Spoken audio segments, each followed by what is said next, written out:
En Afrique du Sud, un mort lors de violences opposant manifestants et forces de l'ordre.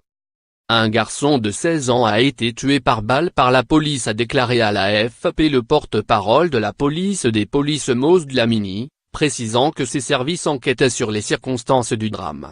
Le jeune homme a été retrouvé mort pendant les manifestations violentes hier soir, lundi, a Tonga précisé Sabata Mogwabon, porte-parole local de la police. Lire aussi. Cyril Ramaphosa rattrapé par ses premières urgences en Afrique du Sud. Des manifestations ont éclaté la semaine dernière dans la province sud-africaine du Nord-Ouest pour protester contre le manque de services publics et dénoncer la corruption. Les protestataires exigent la démission du Premier ministre de la province, Supramau Mapelo, un allié de l'ancien président Jacob Zuma, contraint de démissionner en février sur fond de scandale. Des affrontements ont opposé la semaine dernière manifestants et forces de l'ordre dans la ville de Mahikune, chef-lieu du Nord-Ouest, obligeant Cyril Ramaphosa à écourter sa participation à un sommet du Commonwealth à Londres. Le président s'est rendu sur place vendredi et a promis d'agir aussi vite que possible pour apporter une réponse à tous les problèmes. Il a aussi exigé de la police qu'elle fasse preuve de la plus grande retenue dans l'exercice de ses fonctions, alors que plusieurs personnes ont affirmé dans la presse locale, photos à l'appui, avoir été blessées par les forces de l'ordre.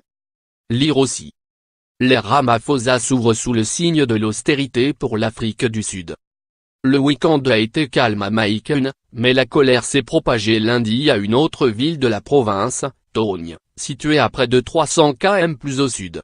Des violences y ont opposé des manifestants et la police, qui a tiré des gaz lacrymogènes et des balles en caoutchouc, selon les médias locaux.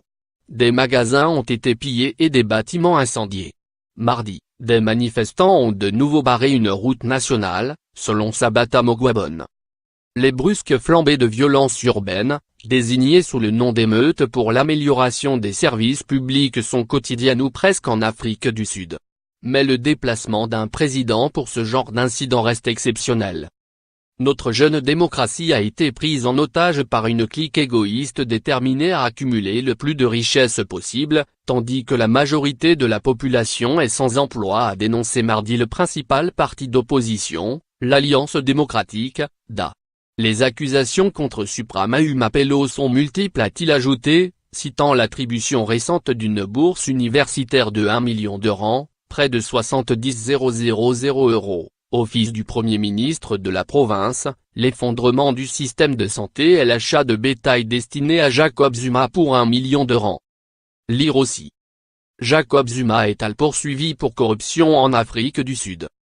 Près d'un quart de siècle après la fin officielle du régime d'apartheid, la société sud-africaine reste extrêmement inégalitaire. Dans de nombreux quartiers, l'accès à l'eau et à l'électricité reste rare, et les logements précaires. Le pays se débat avec un taux de chômage record de près de 28%.